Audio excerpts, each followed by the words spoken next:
Reminds me of Pockets of Peace. Ugh. And I know a lot about Pockets of Peace because I've watched and you've shared a lot of information, but I kind of want to like talk about it a little bit more because it was something I believe that came up because of the pandemic, right? It was like, and it's funny, I just have always known it, but I didn't realize it was even that fresh in your content journey. It really is. Yeah. So what was the origin of this? And walk us through kind of like, because it's just like, these are beautiful moments. And I love that you put this out there. It's such positivity that you're putting into the world.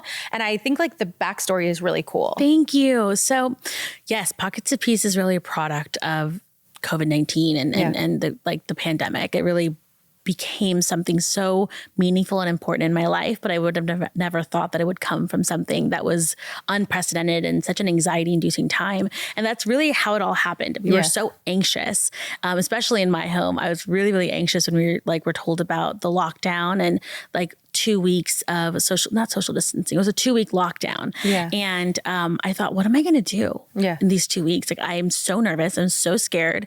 And I thought, let me just focus on the good.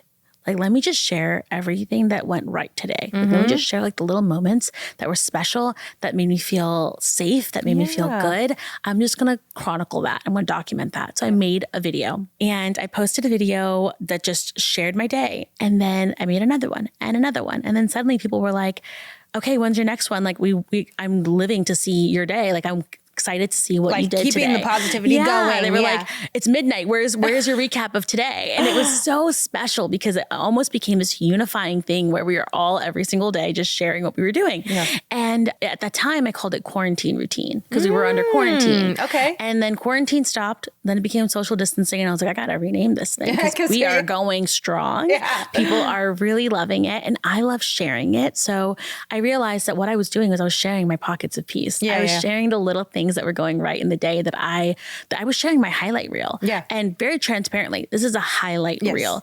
And it's like a gratitude journal, like a virtual gratitude journal where I'm just sharing with you the moments that I'm so grateful for. And I strongly believe that every single day, if you search for your pockets of peace and if you cherish them, you'll find more to be able to celebrate. If you're focusing on those little moments of goodness and you celebrate them, more moments of goodness will manifest in your life that you can also celebrate. So as I started to focus on my pockets of peace every single day, the little things like making a cup of coffee or going on a drive, or once I started to just focus on them, I found so many more. And I was like, my day is full of so many blessings.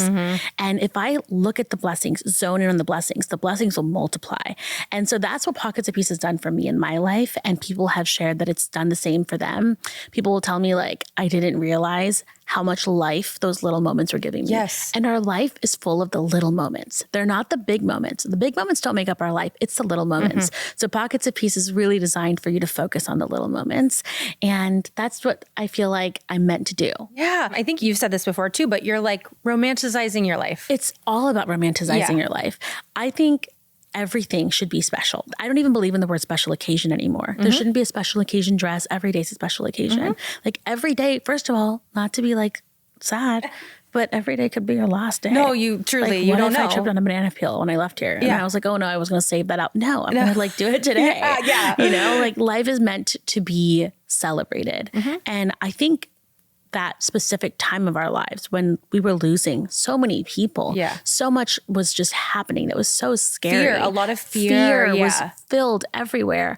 I'm like, let's focus on what we can control and what's good because we've already got the awareness of all that's bad. The world is going to tell you everything that's bad. So what can we tell ourselves about what's good and what can we do to focus on what's good? Because then the more good will show up. Yeah. And I think what you said, it stands out to me too, currently in my life about like all the small moments, like things that sometimes can either feel mundane or like hard, you know, making your kids lunch when you're like, oh, I'm tired or I'm busy or whatever. But there's a lot of perspective there where you're like, oh no, this is going to be a moment that you look back on and you count all the beautiful moments of your life when your kids are 18, or if you don't have kids, when you're 20 years down the road and you're looking back at this time of your life and you're like, wow, that's a really beautiful time in my life. And I was really grateful for everything that was happening to me. You just have like this realization when you think about it differently. Absolutely. You know, like, and people don't do that. Yeah. I think and I'm really grateful for Pockets of Peace because I think it allowed me to make it a lifestyle.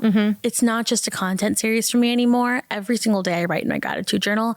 Every single day I focus on the Pockets of Peace because it's so easy to get swallowed whole by something that happened in your day. Yeah. And then that one thing can become everything. But there's so much more, you know, that I want to zone in on. Yeah. Things that went right, things that lifted me up, things that gave me life, things that made people happy. How did I impact somebody? How did they impact me?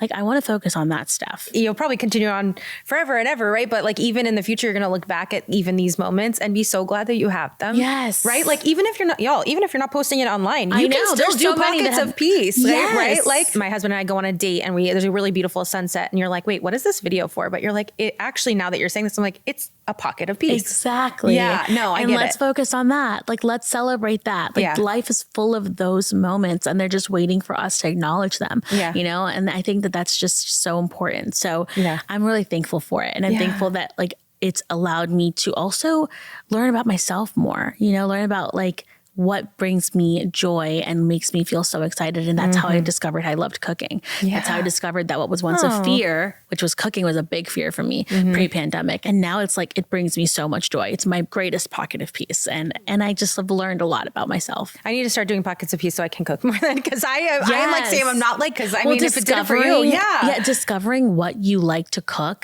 can also give you so much confidence. You know what I mean? Like, I think I felt more empowered when I learned like how to cook. And when I finally tackled my fears in the kitchen, I felt so empowered to be able to make things that I knew that I would like, or that, and I think that however you approach it, even if it is that your husband makes the food, maybe that's like, that could still be your pocket of peace, and you setting up the table or you being there looking at him. And that's like, it doesn't have to be necessarily having a glass something of wine and enjoying his company, right? It doesn't have to be something you do, but it's a moment you love. Yeah. You know what I mean? No, that-